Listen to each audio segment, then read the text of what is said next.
conform or be cast out. In the backs of cars, be cool or be cast out.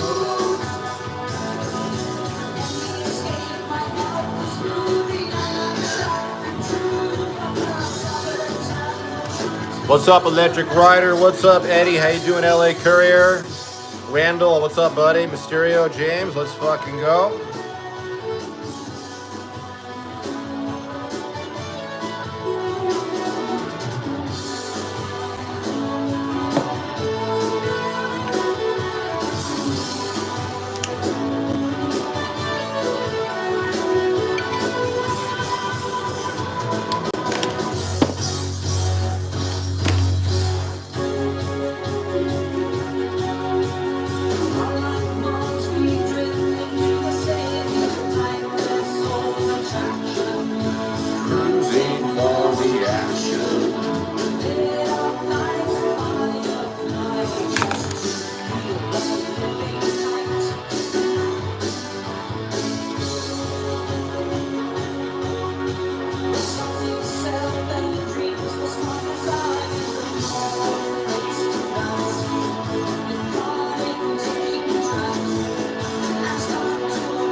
Be cool or be cast out.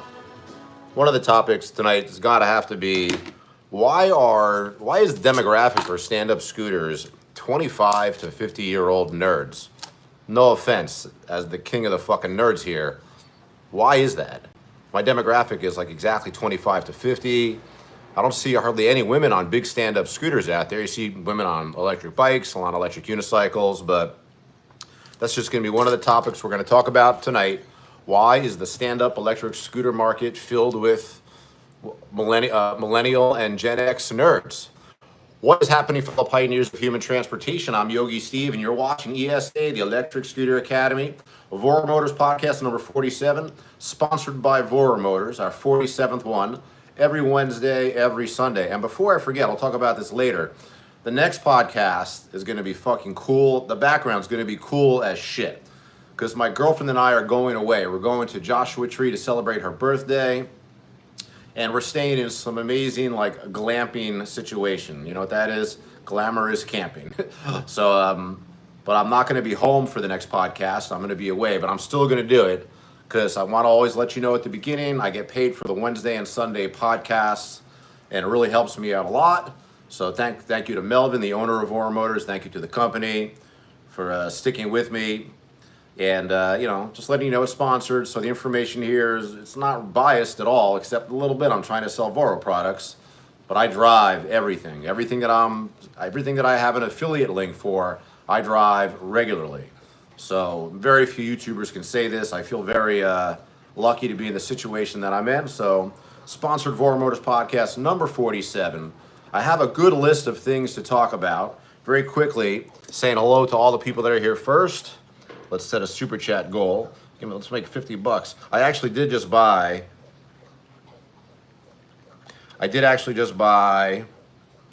I spent a lot of money actually, like $650. I just bought system. Okay, I'll answer that question in a minute. System. I did just buy a 5G personal hotspot upgrade. I've been streaming off of a 4G platform, which cost me like $100 a month, $100 for the unit. But I just bought for like $650. I got 6 months worth of unlimited service and like this, the device, because it's a special device. So the Doordash live streams are gonna get a lot better starting soon. It's on its way. I don't know when it's gonna be here, but the Doordash live streams on the road are gonna really improve, I feel like, because I've been streaming on 4G. I didn't even realize it was 4G. I thought all Wi-Fi was 5G at this point. But that stream kicks out, it stutters. picture goes out, sound goes out, signal completely cuts out. So I'm really excited to see what this new hotspot is like. I mean, I dropped a fucking grip. So thank you for the, thank you for all your donations. Thank you for watching the videos. You know, get out of there, get out of there. My dog trying to sneak into the bathroom. The second I turn my back on this bitch, she wants to go into the bathroom and like eat soap or some shit. But thank you for supporting the channel. Thank you for the super chats, especially watching the videos. I do make some ad revenue. Thank you for using my links.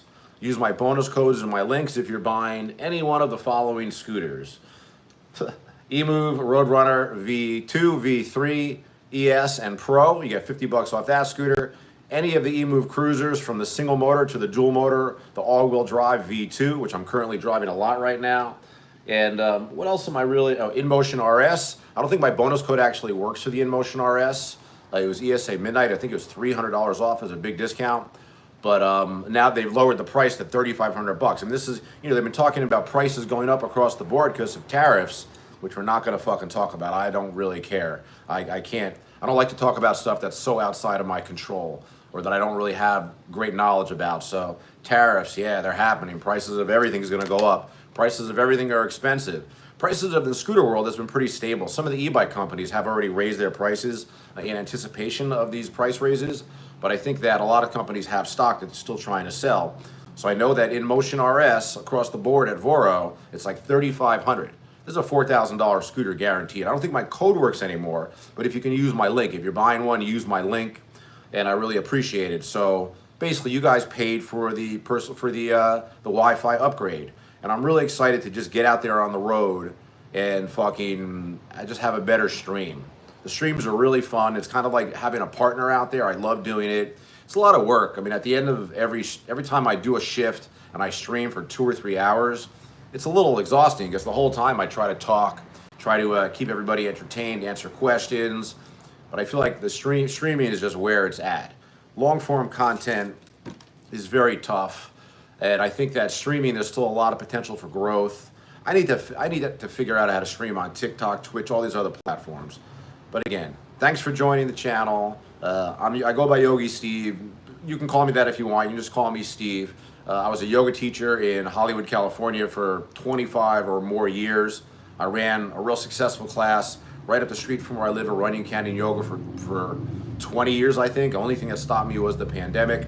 I'm still a personal trainer. I'm still a yoga teacher. I really should develop an online business, but I just have a few private clients that come to me. I train people out of my home gym, but I still do that. But your donations and your use of my affiliate links and codes and just watching the videos, participating in the stream, that all has a dollar value to me. So I really appreciate it. Hello, Don Scott. Good to see you, man. Hope your Dualtron Storm is doing. System Mick Noyce says, what Freemason Lodge do you belong to? I sense the beginning of some trolling. What's up, OCE? How you doing, Anthony? I don't really even know what a Freemason Lodge is. I know that I'm pro-union. I don't know if that has anything to do with that. All right, Eddie, how you doing? LA Courier, are you out there working tonight?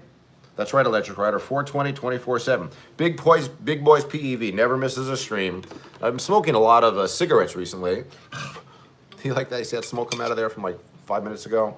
But now we're on the glass.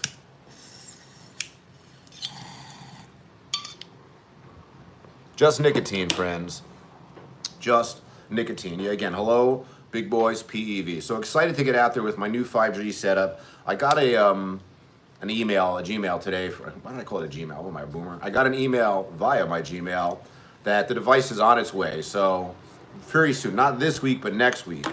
So let me tell you what we're going to talk about during the stream, and then I'll answer any topic, any question type of stuff. With a lot of you guys who watch for a long time, you know the things that are in my wheelhouse. It's scooters, it's Doordash, it's other things, you know, 420, TRT. These are all like cool abbreviations. But you guys know the shit that I'm into. You can ask me questions about that. You can ask me questions about politics, but I won't ignore it. But I'll tell you the truth is that I think that all politicians are self-serving and they're doing nothing for the middle and lower classes. So I really don't have much to say about politics. I know it's a hot topic. Again, the tariffs, Trump, blah, blah, blah. So we're going to talk about the Tevon coming to Voromotors. I'm going to give you a Roadrunner summary similar to like I did last time I streamed, because I always like to be very clear about what's going on with the Roadrunner line. I'm taking a break I'm actually taking 10 days off because, like I told you at the beginning of this stream, this week I'm going away with my girlfriend to Joshua Tree for a couple of nights. Don't think about breaking into my place to steal my scooter collection. I have a house sitter. I have a house sitter that's like a fucking jacked 200+ pound fucking dude who has a gun. And this sounds like bullshit, but it's true. He lives across the hall. He's my good friend. But he'll fuck you up. You're not breaking into my place for my scooters. Don't forget, I have a pit bull here. I lost a pit bull last couple weeks ago. Still sad about losing Max, but I'm taking a break from work. I think I'm going to take 9 days off, and I haven't taken a really long break in a long time. This year I've been working a lot. I just really need the money. Life's expensive. You know, people complain about the economy being bad. You're not going to hear me complain like that. I'm a solutions person. So what's my solution for me is work more hours, stream as much as I can, post as many videos as I can. Like, I don't like to worry about things outside of my control. I just like to look for solutions. So I haven't taken a break all year. What are we going? We're in the middle of May already, almost. And I haven't really taken more than a week off, more than a couple days off. So I think I'm going to I could work this Monday and Tuesday because we're leaving Wednesday or something like that. Or I don't know, we're leaving soon this week. But my girlfriend's mad at me. I can never remember what days we're going. But don't worry, I'll remember when the time comes. But so I'm going away, and I'm going to take like Monday, Tuesday, Wednesday, Thursday, Friday, Saturday, Sunday, at least 7 days. No, I took this weekend. I'll still have 9 days off. Meaning no driving, no volume driving, because if you follow the channel, I'm not I am a complainer, I guess. My people call it kvetching, but it's in good nature. But my real complaints are that my body hurts. My hands are killing me from riding so much. I've had this problem for years, like here in my thumb pad. I'm sure it's just, you can call it repetitive stress, arthritis, whatever. But I need a break, and a sustained 9-day break from riding these fucking scooters. I'm fucking thrilled, believe me. By the way, it's hot as fucking hell in Hollywood. It was 95 degrees yesterday, 89 today, and all of a sudden, starting tomorrow, we're just gonna drop 20 fucking degrees. We're also going to talk about Doordash and whether or not people are using fake accounts. I like to stream. I like streaming because I almost just want to vent about that. And again, so started the stream talking about the first topic is going to be, well, let's do the VORO stuff first. So Tevon is coming. Let's see if I have the names yet. Do I have the names of the scooters yet? There's like a $2,000 slightly plus model, 60 volt, 25 amp hour. These Teveruns look to me like what Dualtron would look like if they advanced their design at all. So I'm real excited to get one of these Teveruns in my fleet. Hey, what's up, Melvin? You listening? What am I getting over here? Give me the small, give me the big one. But I'm ready to make fucking videos on these scooters. But Voromotors is always very generous with me. I never ask them for anything, right? They just give. I'm not. Melvin said at a very minimum, I'll get to borrow one of these scooters for a few weeks. I'm interested in the smaller model. But I really want to drive the 7260. Is that the Fighter Supreme? What's up, my friend Eddie? Sorry, he's the driver. Louis from Average Guy 1983. He purchased himself a Teverun 7260, the Fighter Supreme. He hasn't ridden it yet because he broke his hand. He's coming off of that. I think he maybe rode it once, but he says it looks very cool. And that 60 amp hour battery, that's going to enable me to work a Doordash shift much longer. My 40 amp hour batteries get at the most 30 or maybe 35 miles range. And I always leave a 5 or 10% usable range in the battery. If that's not 5 or 10% on the fucking readout, usable battery is something else. You have to kind of figure that out on your own per scooter. But to have a 40 amp hour scooter, a 60 amp hour scooter, which is 50% bigger than the bigger scooters, the InMotion RS, 40 amp hours, even those big Cabos, those were like high 30 something amp hours. For those of you who don't know, voltage generally indicates acceleration and top speed. Amp hours indicate range. Now, maybe I'm wrong on that, I don't know, but that's the way I always look at it. I know that we went from 52 volts being common, 60, 72. Now they're talking about scooters coming out with an 84 volt motor. Yeah, that's another thing. I don't have much information on it, so I don't want to talk about it too much. The Project Daytona coming out from VORO. I still think they're very early in development. Without making commentary on it, I'm sure the tariffs are going to make it difficult to bring new product to market. So who knows how long until, I don't know if Melvin said at the Consumer Electronics CES earlier in the year that Project Daytona was going to be here in March or May, but we're already in May, so I don't know if they're going to be here soon, but the point being is that's an 84 volt scooter that's coming out. So voltage to me indicates top speed and range, and amp hours. Voltage indicates top speed and acceleration. Amp hours indicates range. So man, if I could be on the problem with my life, not the problem, but the hard part of doing deliveries is my scooters last 3 to 5 hours, and then I run out of battery, and at that point I got to come home and feed and walk my dogs anyhow. But my dogs could do 8 or 9 hours by themselves. It's fine. I'd rather not come home. So with the 60 amp hour battery, I could put in a massive shift. And there's really no other commercially available scooter on the market that has this. In order to get a battery that big, you need to buy like a $7,000 type scooter, like a Dualtron X, or like the Roadster. The Roadster is 84 amp hours. The battery 84 volts, but the amp hourage is probably much smaller. I know it's not 60. That's like a racing scooter. So yeah, I'd be very excited to have this one of the Teverons in the fleet. I've been putting massive. You can see in my videos. Somebody actually, Mr. Spoogelsport, actually finally complained. I've been making Emove Cruiser V2 all-wheel drive videos like episode after episode, and it's only because I love driving it. Also, Emove Cruiser historically is a very big seller, so people just like the price point.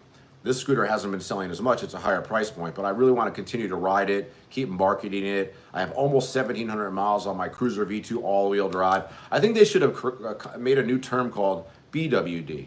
Both wheel drive, because all two doesn't really make sense in English. If you have two of something, do you have all of them? I mean, I guess you can. So they call it the all-wheel drive just to make it easy to differentiate from the dual motor and the single motor. Hey, shut up! And I'm really loving the dual motor version of the Cruiser V2. And to be honest, I was dubious as to whether or not the frame and the stem could handle dual motors, because dual motors, twice the power, twice the pressure on the frame. But to Emove's credit, the V2 frame, the upgraded frame, and which has the upgraded deck, kick plate, hinge, stem, that shit's holding together great. But I'll tell you, like every 25 to 50 miles, you got to go over this fucking scooter. Anything that's exposed, you got to tighten your nuts, tighten your screws. You got to check everything. It's funny thing is, over the years of doing deliveries and driving 5 days a week or more, you get lazy. You don't want to check your tire pressure every time before you go out. But maybe only this year alone, maybe for the last year total, I feel like I can only imagine, I've seen like documentaries, like how does a fighter pilot treat his jet?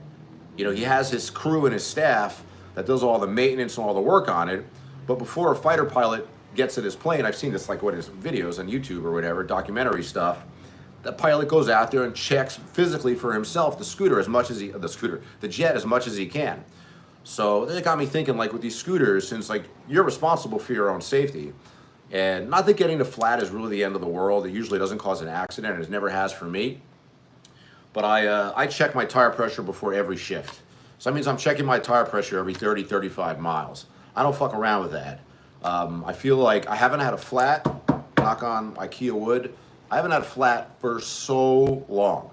Okay, like I haven't had a flat for so long. And flats they ruin the day. They cost money. You gotta get I always keep tires in stock, but it's money that's spent. You gotta put towards it. You lose Doordash time. Sometimes you're 2.5 miles away. The most I've ever walked, I think, is 2.5 or maybe 3 miles home, pushing one of these 120-pound scooters. It's almost all uphill, because once you're out of my apartment, everything is downhill. So I check my tire pressure before every shift. I mean, every 25, 30 miles. I used to say every 50 or 100 miles, which is probably fine too. But especially if a scooter is sitting for a couple days, a week or more, since I have a variety of scooters. Like sometimes I don't use the InMotion RS for like 5 days at a time. I'm just on the Cruiser. But check your tire pressure as much as you can. So, all right. So information on the Roadrunner line is Roadrunner Pro is officially, like, they're not making them anymore. I still think they have some in stock for sale, but they're not making them anymore. The next big Roadrunner is going to be like the Roadrunner Pro 2 or the Roadrunner Max. One of those is going to be like the Roadrunner Pro with upgraded frame and pedals, which I know people really want. I don't know how else it's going to be different. It's probably going to, my guess would be it's going to be the same 60 volt, 30 amp hour.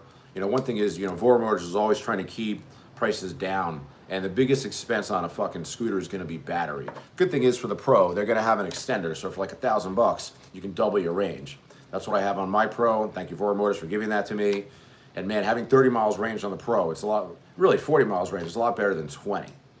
So the Roadrunner stuff that's coming out, as far as I know, and I showed pictures of this a long time ago. It's gonna be a long time before this shit comes out. Again, I just feel like right now, whether or not tariffs are gonna raise the cost of scooters in the short term, I don't know. In the long term, I don't know. But I think the new product development, it's gonna be slower. It's gonna be harder to make new product and ship them over here. So the new Roadrunner Pro stuff, Roadrunner Pro 2, which is like the Pro 2 with pedals, upgraded frame, wires on the outside, I'm sure they're gonna do, I'd imagine they're gonna do, make the frame stronger. And also Roadrunner Pro Max, which is kind of gonna be like a Suron type, Suron, you can't even just say Suron anymore, right? It's Suron, E-Ride Pro, Talaria, and a couple other bikes that are very big companies where that are similar to, like the Suron was the first company that had this design of bike. So I'm excited about that. Can't wait to get into one of those. Very excited about that. And my Roadrunner Pro is still kicking ass. I have the new generation frame. It's holding up good. And I have made videos on it recently. But again, I'm on the Cruiser a lot. When I start working doubles, when I come back, I'll probably start working doubles. You'll probably see the Pro a lot and the RS a lot. What's up, Trini G from the Caribbean? How you doing, my friend? Captain Kirk, how you doing? You're smoking some London pound cake. Very good. That's cool. Thank you very much, Electric Rider. Yeah, I nailed politicians, enough said. Yeah, they're not out for the middle and lower classes, if anybody missed that.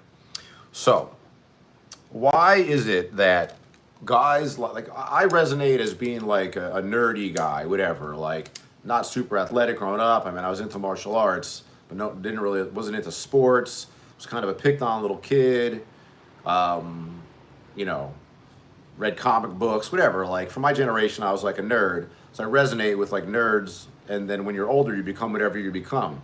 God willing, you become something better. I mean, most nerds, and once you have a kid or have a steady relationship, you're not a fucking nerd anymore. A lot of being a nerd is just not having a girlfriend. I'm talking to males. I'm sure for women, there's other variations of nerds for sure. But point being is, why the fuck is the demographic for stand-up scooters 25 to 50-year-old nebbishes? That's a Yiddish word for nerds. Why? I can't figure it out. I mean, why do I like scooters? I like scooters because they got me out of my car. You know, I started riding scooters exclusively in about 2018-19 when I sold my car to my friend, and I never looked back. Because what it is I had this car that was 10 years old. I had a 2008 Kia Spectra. It was older than 10 years at that point. It was 10 years old, and I had like 40,000 miles on it. I don't drive anywhere. I'm not ashamed to admit that I'm like a homebody. I don't mind going to work, but I like staying home. I don't like driving far distances, doing shit.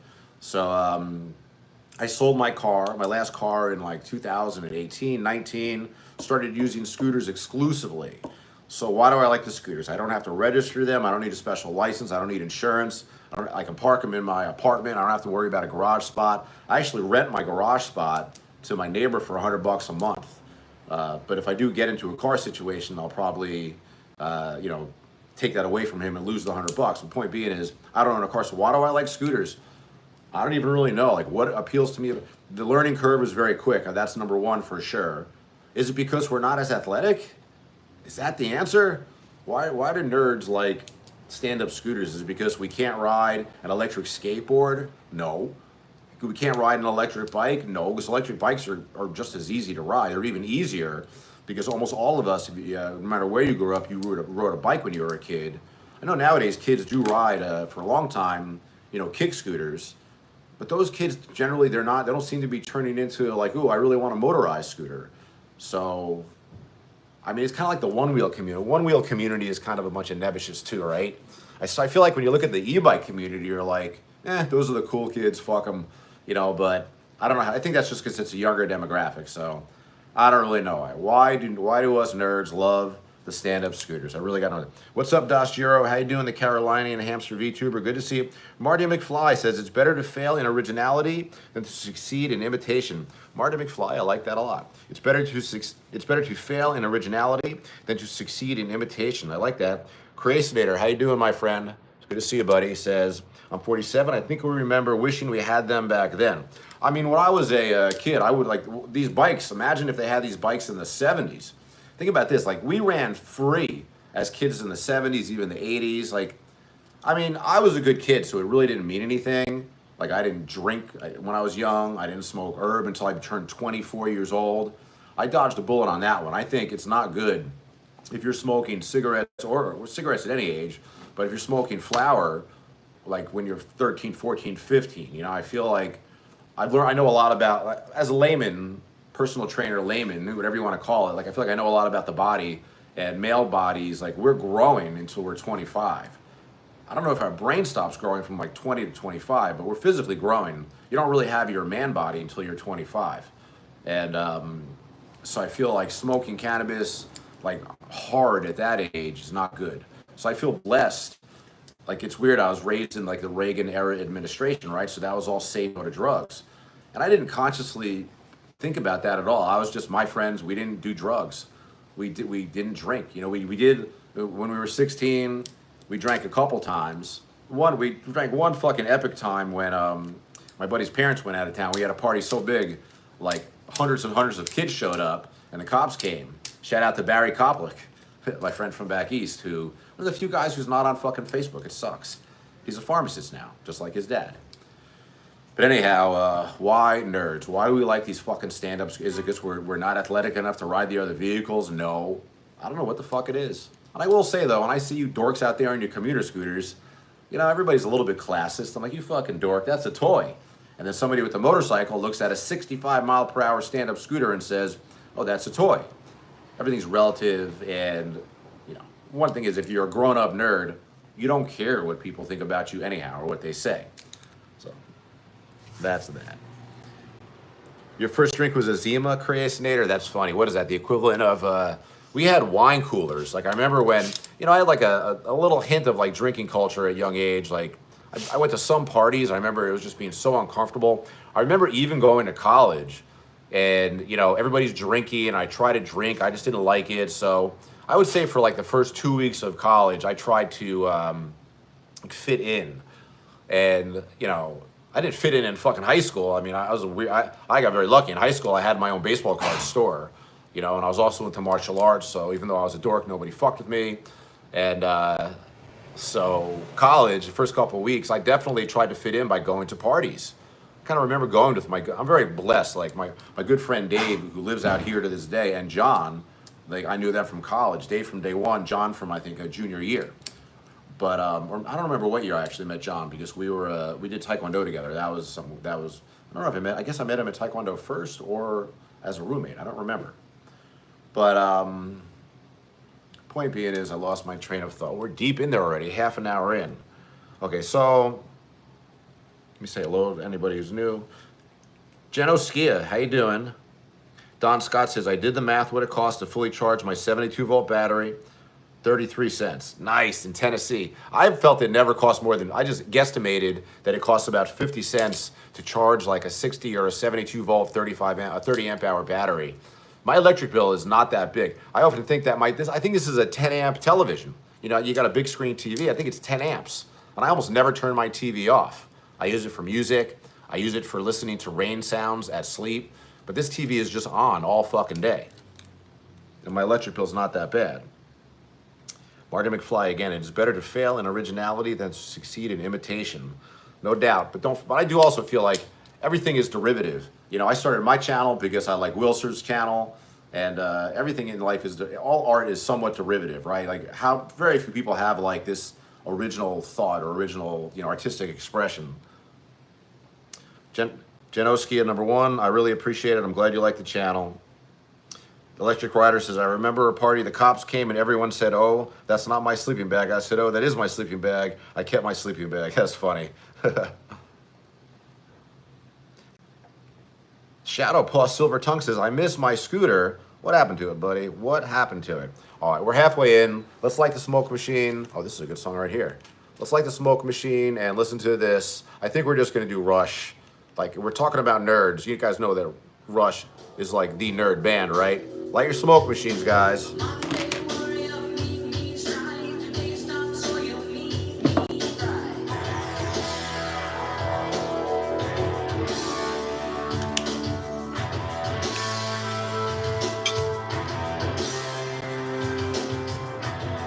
No, his mind is not for rent.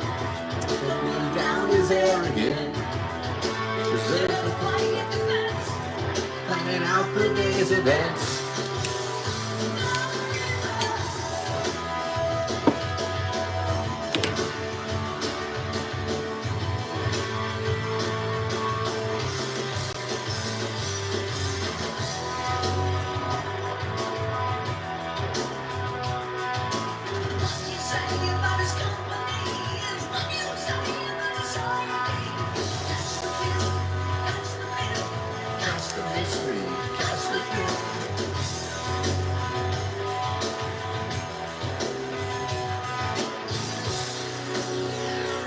Thank you, Creationator. You know I appreciate that super chat. Thank you very much. You've been a supporter for a long time.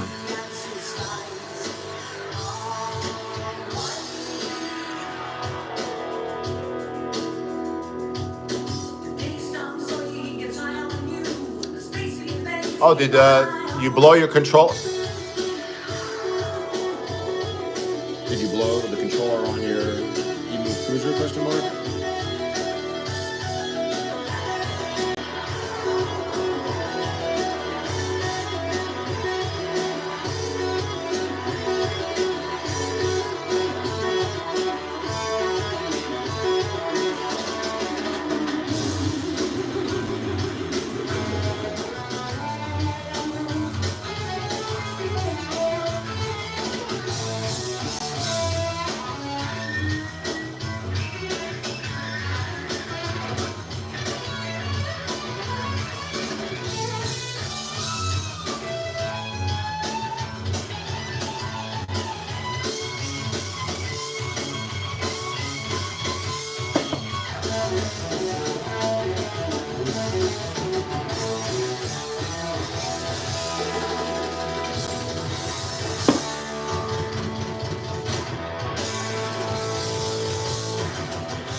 Alright, so Shadow Paw Silver Tongue is saying that he has the first version of the Emove Cruiser and he blew his controller 4 times in 2 years. I mean, I think that was like one of the things that we all knew about. I blew controllers on my early cruisers as well.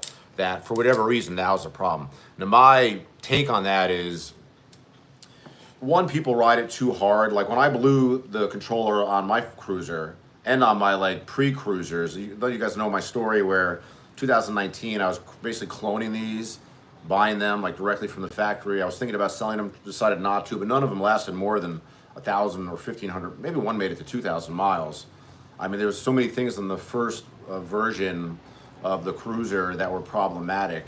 And if you push, this is the Emove Cruiser, like the first version, I don't think they're for sale anymore. Maybe they are. If they are, they're cheap.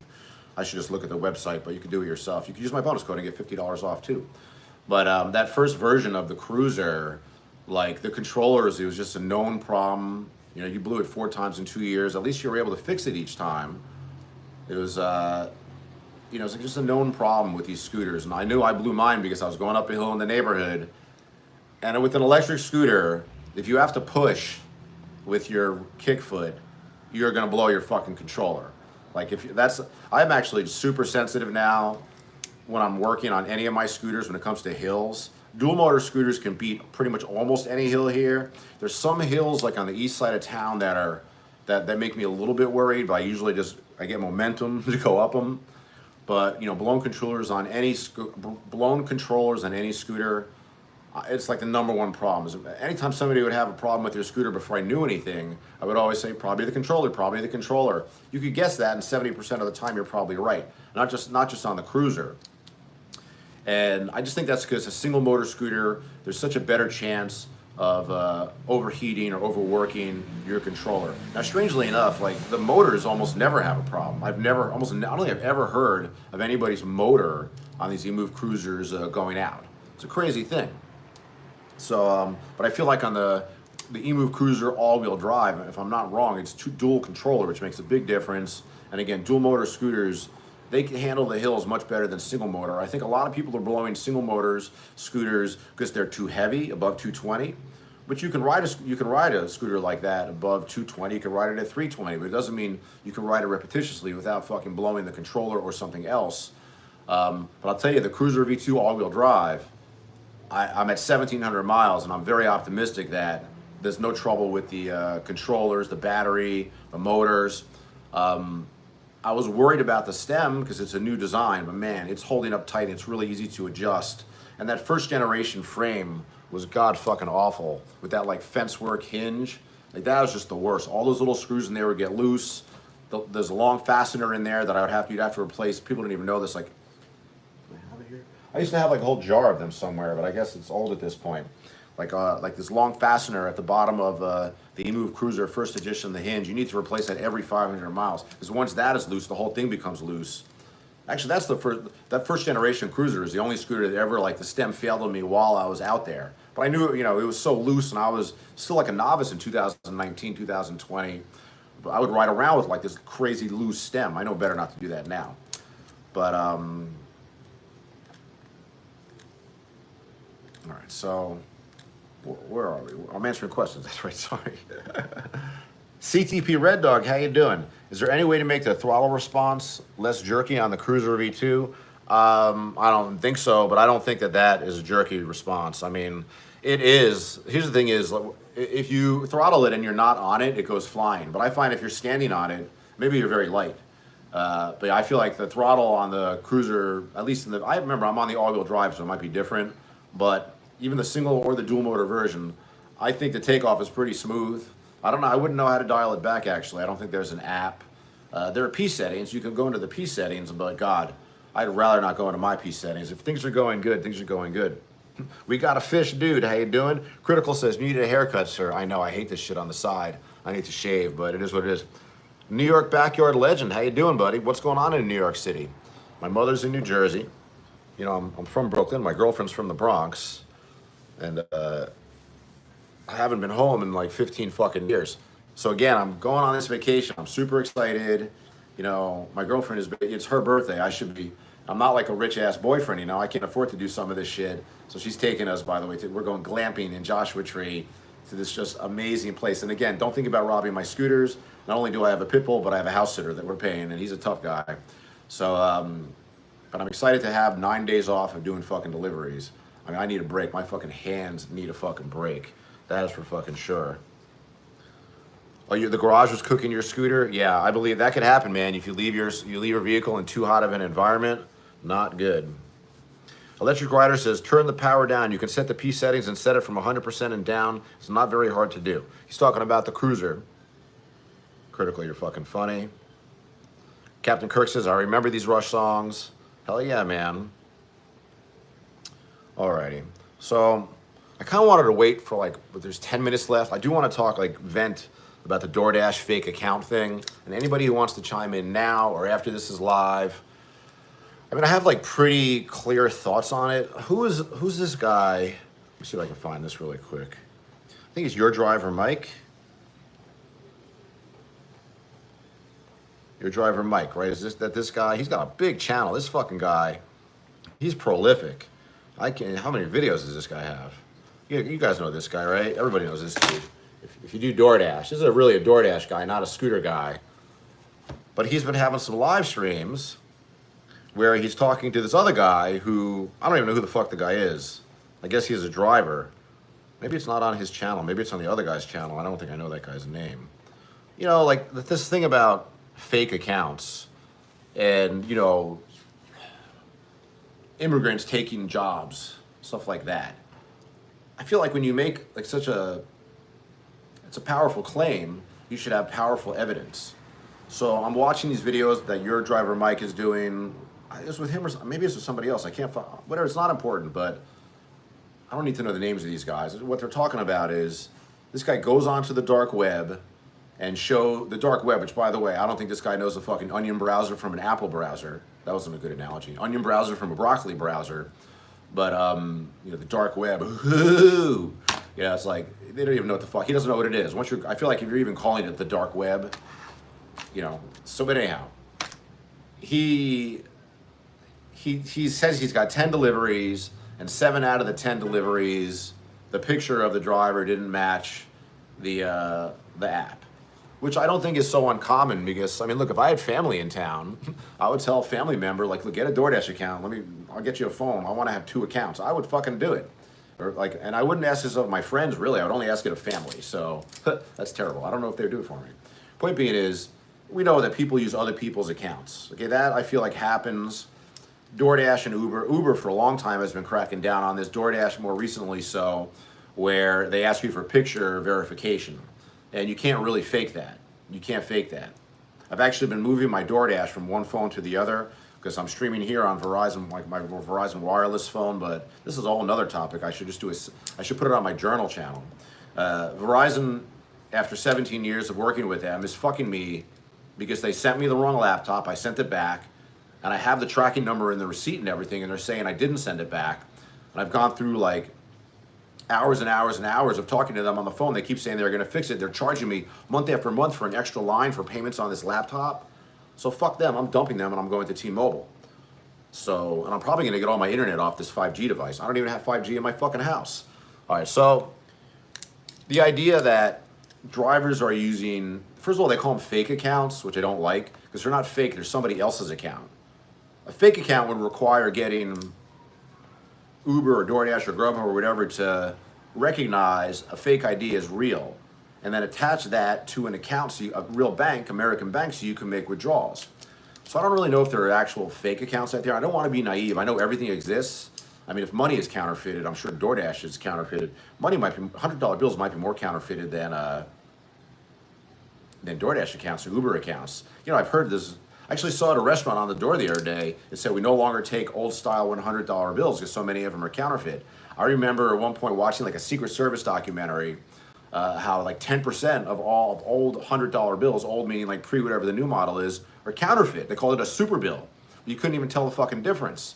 That shit is super interesting. You know, I watch way too much. I get way too much fucking unnecessary knowledge in my head. But point being is, things are counterfeited. So I'm not totally, you know, ignorant of the fact that I'm sure there are fake DoorDash, fake Uber. There's probably people out there that know to really get a really good fake ID and then get a somehow, I don't know, I don't know how they do it, connected to a social security number in a bank. So this guy's evidence that there are people, enough drivers doing this where it's taking jobs away from legitimate drivers. He said, I ordered Uber 7 out of 10 times. It didn't match the picture of the guy. But this guy's got no actual evidence of this. He's just talking.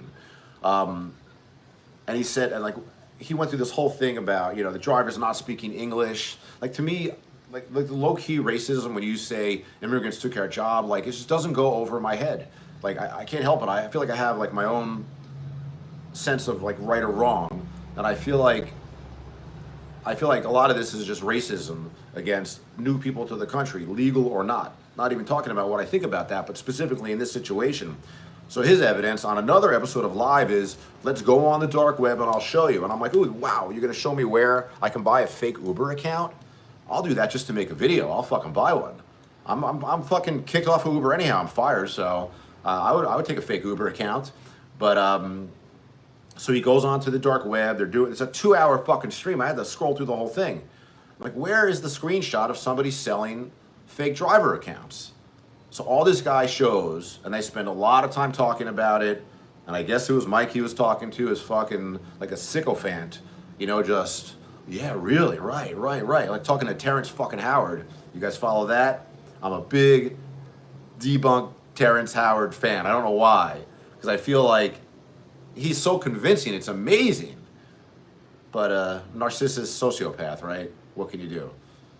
10 fucking experts can line up in a row, slap him in his face with the information, he wouldn't believe you. But the Terrence Howard thing drives me nuts. And I stole that line from Dave, the Dave debunker, whatever his name is. But, so, what did they show? Finally on the dark web, towards the end, they show, look, they sell fake driver's license and fake passports, which I think he called expired. It's probably what they are. They're probably expired driver's license, expired passports, maybe totally fake.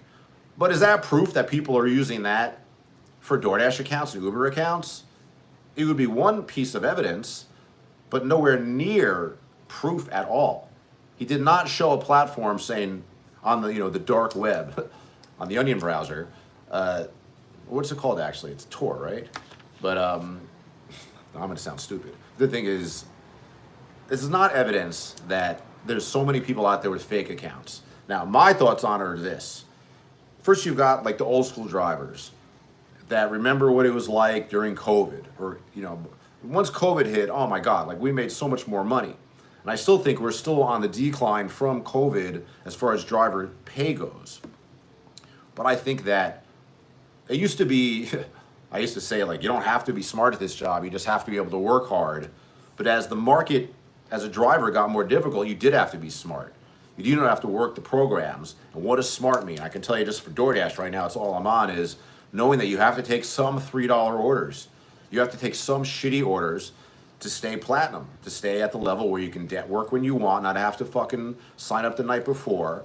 And whether or not they give you the best orders, I don't know, because I lost platinum actually, I'm probably going to lose my platinum status if I take 10 days off, because I think you have to do 100 deliveries, like in the last, what's the last month, right? So I have like, how many deliveries do I have now? Probably like 250 for the last week. I don't know how it works, but I know that if I take 10 days off, I might come back and I lost my platinum status. So that means I'll have to fucking schedule. The last time I lost my platinum status, I had to fucking work out in fucking Brentwood, but I got it back in a second. Point being is, it's kind of like, I think some drivers, I won't take a $3 job. Their ego won't allow it. Where I look at it as, well, it's $3, but there is some value because it's going to bump my acceptance rate up, hold my platinum status, or get me to platinum status.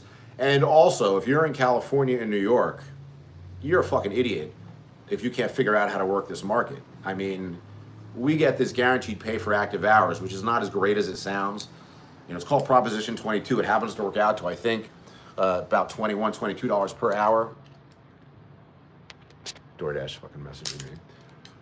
But but it does help. It does help. We do get like an extra 15 to 30% per week from the state. I don't think anywhere but New York or California has this. So if you're in California, you can't make it as a driver. And again, maybe I can't really speak for guys in cars so much. People will say, "Oh, I'm not getting jobs. I didn't get a job, blah blah blah." But the other day, I went through phases doing this job where I didn't get an order for an hour, hour and a half, even 2 hours. If that happens to some people one time, they probably give up. But I feel like I kind of know the way like Doordash works, the way the algorithms work, and I think sometimes they make like a change in the algorithm, which it's going to not benefit you at all. It's going to hurt you, but not to the point where you're not going to get jobs. Like people out here in California, man, like the economy is bad, but I am moving food. Like I'm not waiting too long for orders. We made 750 or 800 take home last week in like 33 hours. So that's a pretty good rate, right? So I don't think that immigrant drivers are the big problem with why the market is. I bet you, I don't really know, I'd have to look it up. Are overall orders going down? I know it's official that less people are eating fast food. I've definitely watched like a lot of YouTube stuff where less and less people are just going to McDonald's, going to Wendy's, and I fucking get it, because if you just walk in the door and you order off the menu in front of you, it's gonna be $15 to eat. Nowadays, I really feel like you have to eat off the apps. Like I'm embarrassed to admit how much McDonald's I eat. Way too much McDonald's, for lunch, because they have these like small $5 and $7 deals. I almost ordered something the other day which would have been ridiculous. I didn't do it. They had 2 Happy Meals for $7.50, and I'm like, what does a Happy Meal come with? First of all, it comes with some Minecraft toys, so it's actually like a real collectible. I'm not into Minecraft, but I know that they're only going to sell 50 billion of them. That can't be worth anything, but maybe I could give it to some Minecraft nerds. But it comes with 2 drinks, 2 Happy Meals, and you could get 2 bottles of fresh water, 2 bottles of water. Or I was going to order 1 bottle of water and 1 mini Diet Coke. This is only $7.50, like $8 with tax. It comes with either a small hamburger and or a chicken nugget. So I was going to get a hamburger in one, 4 chicken nuggets in the other, and like 2 like little fries. I was like, man, $8 for all that, and 2 apple slices, which I'd probably throw away. I don't know if I would eat a McDonald's apple. I didn't order it because I felt like I'm just trying to stay off this shit. I ordered the chicken strips instead. They were fucking bomb. No, they were not bomb. They were okay, but that was like $12. Point being is, I know that for sure less people are ordering fast food. Is the overall? It's probably very hard to track, because even if the food delivery customer base slightly goes down, DoorDash is really taking a big step into Instacart style delivery, like Shop and Pay. I have my Shop and Pay turned off. I didn't fucking sign up to be an Instacart driver. I was vetted as an Instacart driver. I regret not keeping that. It would have been cool for the channel, I think. But now they're not hiring. But so DoorDash, their gross volume sales, for all I know, could be going up, but individual customer orders for food delivery could be slightly going down as Instacart type stuff goes up. And if you're a driver, we deliver from Best Buy, we deliver from Staples, we deliver from Office Depot, we do UPS packages. So it's hard to tell, actually. I should probably look it up before I say much, but it's hard to tell, is the overall volume of orders going down, and what's the reason? I feel like you got to bring evidence to the table saying that it's immigrant drivers with fake accounts, which I'm sure exist, if you define a fake account as using somebody else's account. What this guy was saying, again, with no evidence, now I think about it, was that the scam is you take somebody who's new to the country, maybe here legally or not, who never made more than $25 a day, give him a car, give him an account, have him just work 12 hours a day, and at the end of the day, you give that guy $50 and you keep all the money. That's what this guy was saying. You understand this? The thing is, you gotta you can't just say that. You can say it, of course, and you could say with all the convincing in the world, I know a guy, I know 5 guys. Interview somebody, block their face, alter their voice. You have to bring real evidence to the table. So he was saying, yes, this was the thing, which I was like, well, that's even bigger than that's not using a fake account. That's like a real crime where you got somebody who's here from a country, legally or not, English is terrible, new to the country, can't get a regular job for some reason. For some reason, this guy will work and will do these car deliveries for $50 a day. Because you can get do you even need to be a citizen to get a job in California? I don't even really know. Again, not my wheelhouse. But he's saying that this is a common thing. You make that guy work 12 hours a day like slave labor, and then at the end of the day, give him $50 cash and take the $200 he made doing Uber or Doordash or whatever. But no evidence at all. His evidence is, look, this is the dark web. They sell driver's licenses and passports on here. I promise you, I really can't promise anything, but I would guess strongly that a very tiny percentage of fake driver's licenses and fake passports are being used for a gig economy, given they'd be used for way, way, way bigger things, like making fake credit and fucking buying shit for, who knows, but I just don't think that's a big part of the driver's license and passport counterfeit business. But again, just conjecturing, the fuck do I know? What does this guy know? We're both bringing no evidence to the table. Don't listen to either of us. I'm just bullshitting. Okay, hang on a second here. Where are you guys? I see a lot of comment. I'm sorry, I've just been fucking pontificating. Yeah, it's the coffee. I rarely, have coffee this time of day. Okay, so. Oh yeah, shout out Paul, you're talking about your controller issues. Yeah, it's fucking tough, man. Maybe you could find the same controller on AliExpress and buy 2 of them. Don Scott's trying to give a lesson about how to do it. What's up, JJT? I'm thinking about changing my social security number legally and using my passport to try to get my own account on Doordash again. You're in South Florida. But changing my social security legally. I don't really know what will work. I know that it used to be easier. It used to be change your email and you can get another account. I swear to God, guy said this like it was nothing, but I don't think that's really true anymore. I think that is probably whatever you're trying to do, it's going to be tough. No matter what, I guess your name isn't as important because names can be repeated. It's probably truly a lot of John Smiths and stuff like that out there. But changing your social security number legally and use your passport to try to get it. I get it, man, because losing an account sucks. Believe me, I wish I had my Uber account. I fucked that up in a stupid way, which I've never told anybody, I don't think, online. It's not a big deal. Electric Rider says, I use T-Mobile, works best for me. It's funny that you say that because I've been with Verizon for 17 years. And I'm watching The Sopranos with my girlfriend now. We're going into season 4. But during that time, early 2000s, you're talking on the cell phone with somebody, the signal could be bad. It's we don't even have that anymore, right? But back in the day, it was Verizon was always the best. Got to use Verizon. So I've been with them for 17 years. Now I'm having this problem where they're not refunding me money for a returned laptop. They're charging me monthly for the service. So fuck them. Come get your money, Verizon, because I haven't paid my bill for 2 months. You keep threatening to disconnect me, and I keep telling you, you got to lower my bill. I'm not giving you all this fucking money. So these fucking scumbags. So I'm switching to T-Mobile because it just used to be that Verizon was the best service. I remember when I was a weed dealer, 20 years ago, long time ago, my phone was important. And I'd be talking to somebody, and if the call dropped, for you Zoomers out there, I don't know what that is, when the call drops, it disconnects, or the signal gets staticky. I'm like, it's not my phone, I got Verizon. What are you on, that bullshit AT&T? But nowadays, to my understanding, is the service for these companies is all very similar. And I've had a T-Mobile phone as a backup phone for more than almost 2 years. I almost have it paid off. It was a cheap phone, but I financed everything, right? It was $25 a month.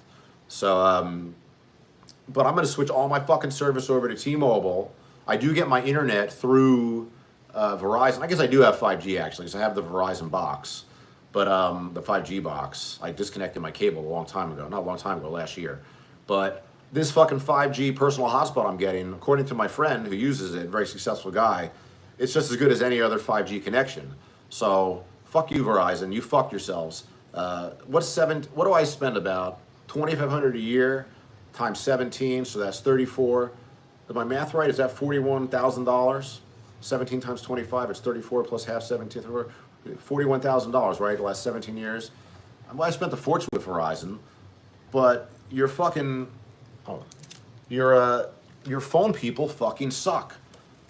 I'm not racist again, like my anti-racist rant kind of about the driver thing, the fake ID thing, but they're contracting all their phone work. Verizon is out of the country. It's not so much that I can't understand them, but like I believe they're just reading from a script. I have called service centers that have like American fucking, like I had to call Blue Shield. I'm going through this fucking shit with my ear right now. I might have that same thing that Dana White has, by the way, for those of you guys who are getting ready for my ears are ringing right now. I think I might have that Meniere's disease because my ear's been ringing forever and I had an ear infection. I took antibiotics. I think it went away, but they say that Meniere's often starts with like an ear infection. So I feel like fuck. I'm okay though. I feel pretty good actually, but my ears have been ringing constantly for days. So I'm not really worried about it because it's like, it's not benign, but maybe it's stress. Maybe I should do some yoga. I'm all amped up. I know I shouldn't be drinking fucking caffeine at 4 o'clock. Point being is, I lost my track. Oh, Verizon. Ninja Bong Tooker, how you doing? Verizon can SMD. I'll suck my dick. Exactly. Don Scott says T-Mobile has a great deal on home Wi-Fi with the Magenta plan. I looked into it. I don't think they have it here, but again, I'm gonna have 2 personal hotspots, a 4G and a 5G. When I go to fucking Joshua Tree this week, they're gonna have internet, but I'm bringing my own personal hotspot just in case. This is rich people shit. It's not that expensive, but to be walking around, and again, it costs $650 to get this started. Thank you for the super chats. Thank you for watching the channel. Thank you for using the fucking affiliate links. But I'm super, super pissed about. I don't want to leave Verizon, and I feel like they've a couple times they're like, we're gonna fast track this to an upper level guy. They put me onto a guy, and I'm just like, I don't. You say what you're telling me this is gonna be taken care of in 2 to 3 days. 4 or 5 days go by, a week, 2 weeks go by, and there's this giant bill on my account. So I challenge Verizon to try to get this fucking money out of me. I already got fucked up credit. Like, I don't fucking care. Like, it's not what you're doing to me is wrong. And again, to be clear, I'm not just randomly doing this. I'm not going to save any money on this. Verizon is charging me for a laptop that I returned. I have the tracking number. They're telling me that it was returned with somebody else's name. I ordered a fucking 64 gigabyte a 250, what is it, 256? A 256 gigabyte laptop iPad, and they sent me like the 64, the smaller one. I sent it back. They sent me the new one. Now they're charging me for 2 devices and 2 lines. And after a couple months, that adds up. So these fucking phone calls, I can really get a chance to vent now. Yeah, fuck Verizon. I was going to make a standalone video to document all this, but it's a lot of work to do that. And I'm fucking busy. So I'm going to be switching to T-Mobile. And one thing I'm also going to do is I'm not going to get my fucking phone from T-Mobile. I'm going to try to get it directly from Apple. 2 successful people in my life, my girlfriend and my client, Sensei Moyer, who's like an older, successful guy, boomer, in his 70s. He's like, yeah, I don't get I'm doing an impersonation. Yeah, I don't get my phones from the phone company. I get them directly from Apple. Because Apple customer service apparently is fucking awesome. So, God willing, I'll be able to get through that Apple fucking credit check. Chris says, I have T-Mobile unlimited plan on my iPhone, no problem. Oh, CTP Red Dog says, my ears have been ringing for quite some time and never stop. If it gets too quiet, it gets very annoying. Yeah, you got to sleep with white noise. You don't know the origin of it, CTP Red Dog? You got anything else going on? For me, it's like, I thought I had a stroke because I'm on TRT and I have like a slightly elevated hematocrit. But I don't think I had a stroke at this point. I think I had an ear infection from wearing my helmet when it was hot and sweaty, and my ears are just ringing. I took organic Dramamine. What's up, Sniper 2K6? How you doing? I was hanging out with your friend Louie recently. I am getting ready to sign off, guys, because it's 5:10. You know about girls and birthday month, right? My girlfriend has at least birthday week, so it's the week of her birthday, and tonight I made dinner. You guys want to see what I made for dinner? Honey, if you're watching, don't watch. I want this to be a surprise. She might be listening, but not watching anyhow. You guys want to see what I'm going to have? Let me show you what I made for my girlfriend, guys. This is like my new specialty is chicken. Chicken in the air fryer. Check this out. Okay? Look at this. What do we got here? I don't know how good this looks. I like it a little burnt. So, all right. So, these are fucking drumsticks, obviously. And these are wings. The wings have... Oh, they smell so fucking bomb. A little burnt, but that's just the seasoning. And then I also got... Check this out. I don't want you to see how dirty my disgusting fridge is. Check this shit out. Where did it go? Where did I put it? Where the fuck did I put that? I didn't put it in the freezer, right? You ever like throw something in the fridge and you have no idea? Oh, there it is. Okay, look at this. First of all, this is lemon and avocado because she needs that for her salad. And look at this. Look at that. Cabbage, cucumbers, carrots, tomatoes. I regret putting the tomatoes in there cut now that I look at it. Broccoli, some red bell pepper in there for me. So, you know, I want my girlfriend to relax when I get to her place tonight. I'm bringing all of dinner. Alrighty, guys. Another podcast in the books. Thanks for the super chats. Thanks for the talk. I really appreciate it. There's the pit bull. You're gonna be okay when I go away for 2 days with the house sitter? There's the chihuahua, little fucker. They already spent the afternoon with the house sitter, so it's gonna be good. Alrighty, guys. Thanks for your support. I'll see you next time.